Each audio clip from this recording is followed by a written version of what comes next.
सत्ता जीवन में आती रहती है, लेकिन उसे कैसे पचाना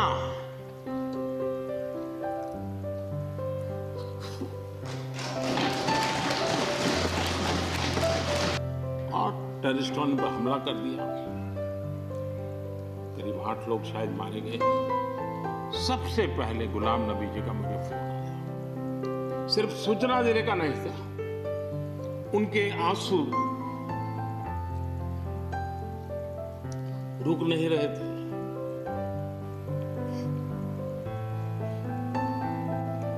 एयरपोर्ट से उन्होंने मुझे फोन किया, जैसे परिवार के सदस्य की चिंता करें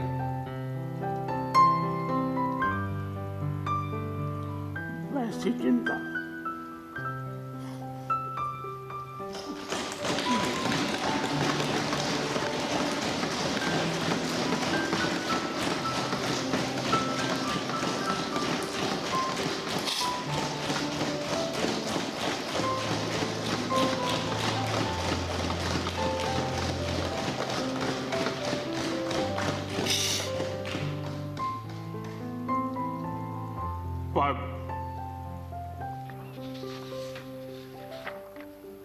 The Honorable Prime Minister, and then we'll call Sharad Rao ji.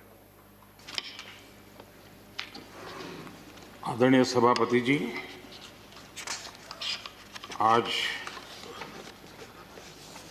इस सदन की शोभा बढ़ाने वाले,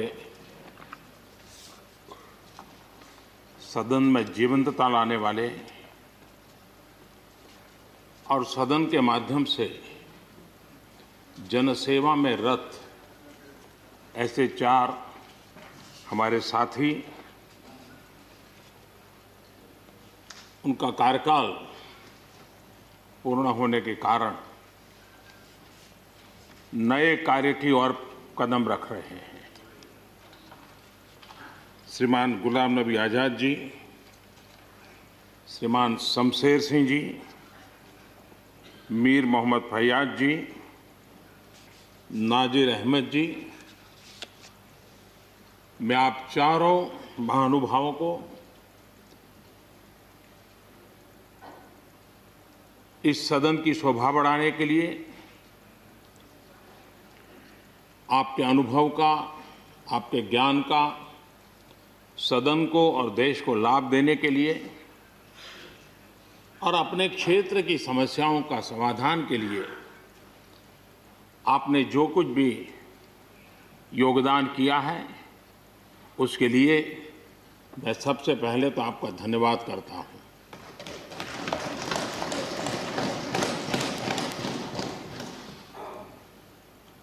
मीर मोहम्मद जी और नाजिर अहमद जी, ये दोनों ऐसे साथी,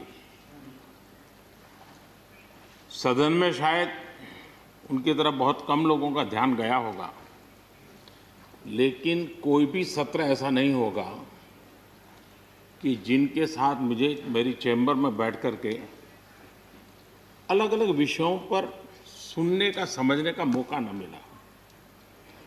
इवन कश्मीर की भी बारीकियां जब उनके साथ बैठता था, कभी कभी तो वो परिवार के साथ भी आते थे, इतने अनेक पहलू मेरे सामने रखते थे, वो मेरे लिए भी बड़ा एनलाइटनिंग रहता था।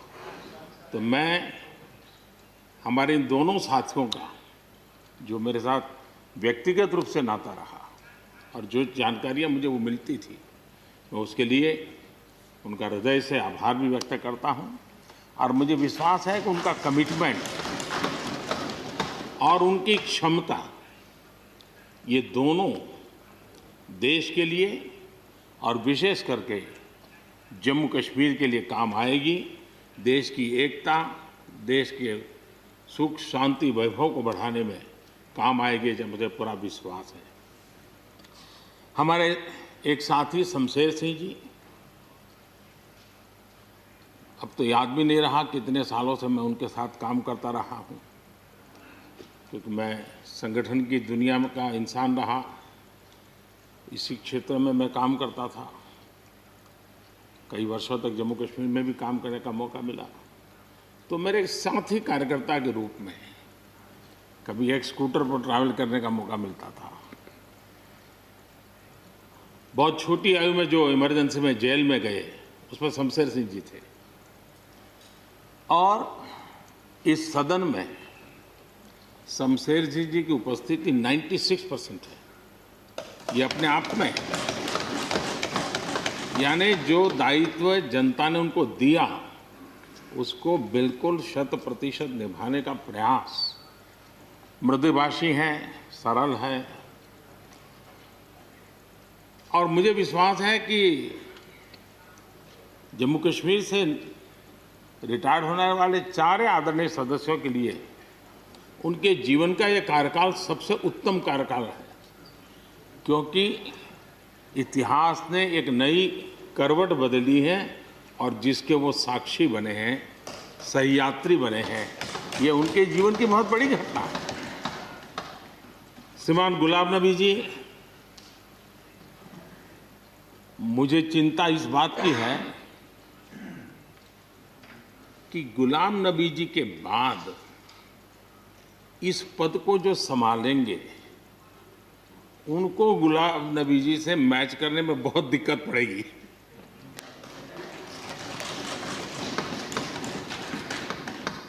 क्योंकि गुलाम नबी जी अपने दल की चिंता करते थे, लेकिन देश की और सदन की भी उतनी ही चिंता करते थे।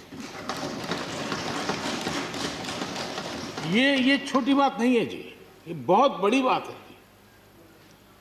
वरना अपोजिशन के लीडर के रूप में अपना दबदबा पैदा करना, ये सब मोह किसी को भी हो सकता है, लेकिन उन्होंने सदन से, मैं शरद पवार जी को भी इसी कैटेगरी में रखता हूं, वे सदन की और देश की चिंता को प्रायोरिटी देने वाले नेताओं में से रहे। गुलाम नबी जी ने बखूबी इस काम को निभाया है। मुझे याद है इस कोरोना काल में मैं एक फ्लोर लीडर्स की मीटिंग कर रहा था, तो उसी दिन गुलाम नबी जी का फोन आया। तो मोदी जी, ये तो ठीक है आप करते हैं, लेकिन आप एक काम कीजिए, सभी पार्टी लीडर्स की मीटिंग जरूर बुलाइए। मुझे अच्छा लगा कि उन्होंने पार्टी लीडर्स के साथ, सभी पार्टी अध्यक्षों के साथ बैठने का मुझे सुझाव दिया, और मैंने उस मीटिंग को किया भी। वो गुलाम नबी जी के सुझाव पर किया था। और मुझे कहने में, यानी इस प्रकार का संपर्क, और उसका मूल कारण है कि उनको दोनों तरफ का अनुभव रहा है, सत्ता दल का भी और विपक्ष का।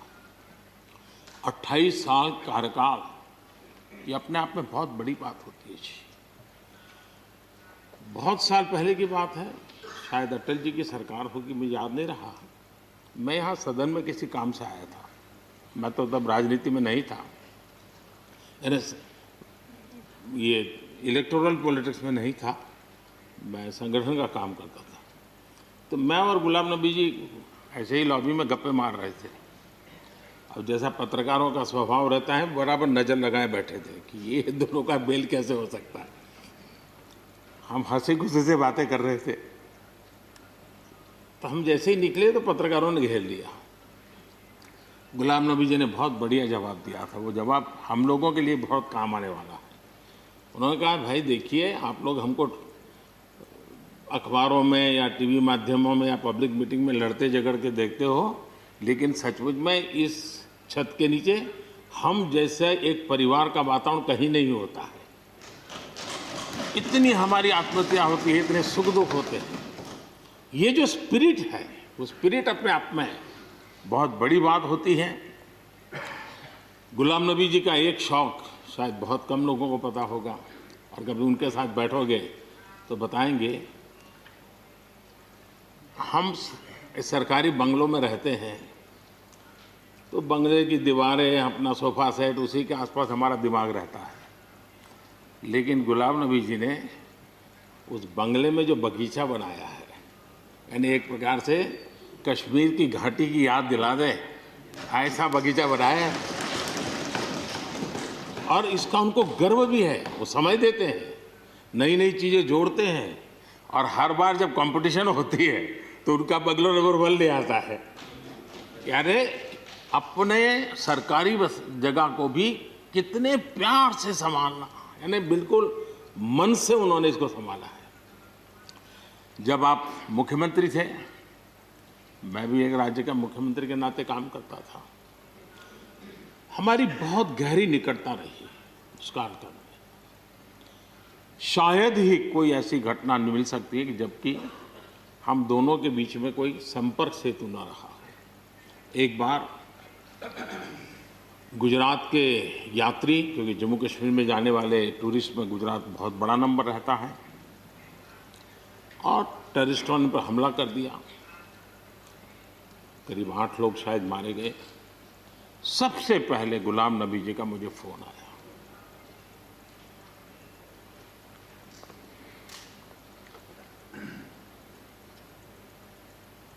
और वो फोन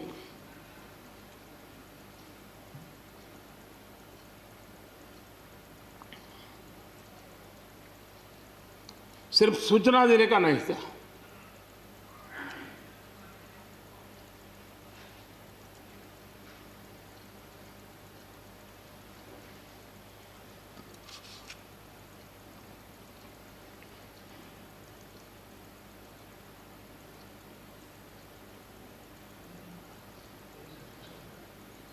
उनके आंसू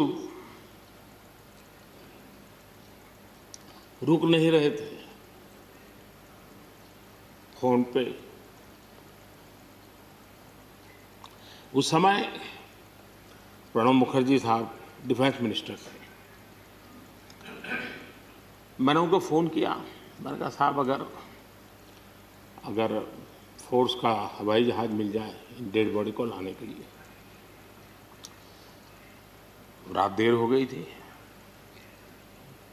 प्रणब मुखर्जी साहब ने कहा आप चिंता मत कीजिए, मैं करता हूँ व्यवस्था। लेकिन रात में फिर गुलाम नबी जी का फोन आया। वे एयरपोर्ट थे,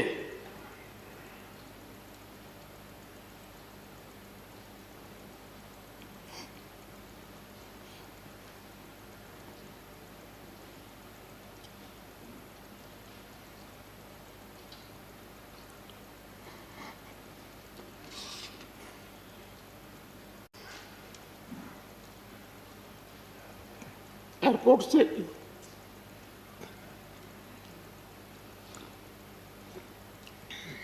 उन्होंने मुझे फोन किया और जैसे अपने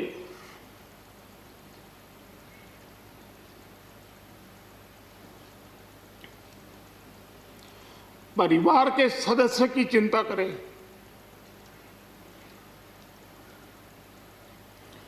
वैसी चिंता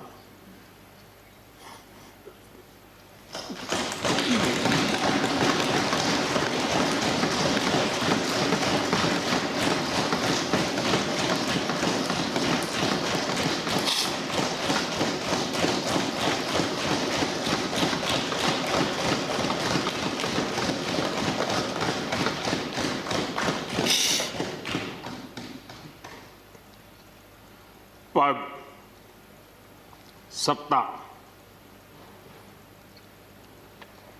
जीवन में आती रहती है, लेकिन उसे कैसे पचाना,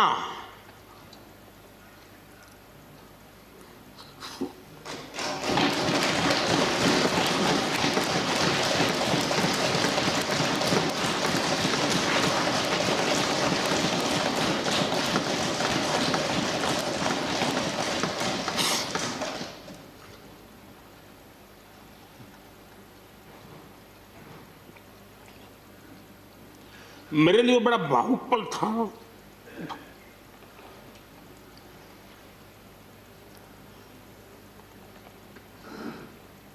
दूसरे दिन सुबह फोन आया कि मोदी जी सब लोग पहुंच गए।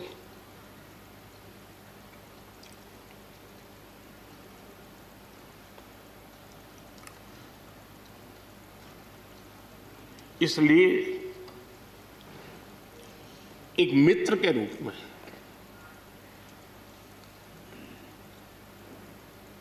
गुलाम नबी जी को घटना और अनुभव के आधार पर मैं आदर करता हूं।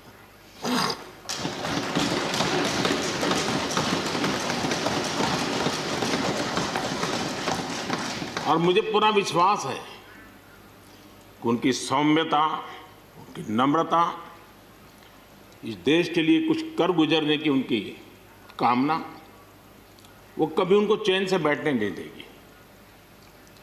और मुझे विश्वास है कि जो भी दायित्व जहां भी वो संभालेंगे, वे जरूर वैल्यू एडिशन करेंगे, कंट्रीब्यूशन करेंगे और देश उनसे लाभान्वित होगा। ये सब मेरा पक्का विश्वास है। मैं फिर एक बार उनकी सेवाओं के लिए आदरपूर्वक धन्यवाद करता हूं और व्यक्तिगत रूप से भी मेरा उनसे आग्रह रहेगा कि मन से मत मानो कि अब आप इस सदन में नहीं हो। आप के लिए मेरे द्वार हमेशा खुले, इन चारों माननीय सदस्यों के लिए खुले हैं। आपके विचार, आपके सुझाव, क्योंकि देश में सब बहुत जरूरी होता है। ये अनुभव बहुत काम आता है, मुझे मिलता रहेगा, ये अपेक्षा मैं रखता ही रहूँगा। आपको मैं निवृत्त होने नहीं दूंगा। फिर एक बार बहुत शुभकामनाएं, धन्यवाद।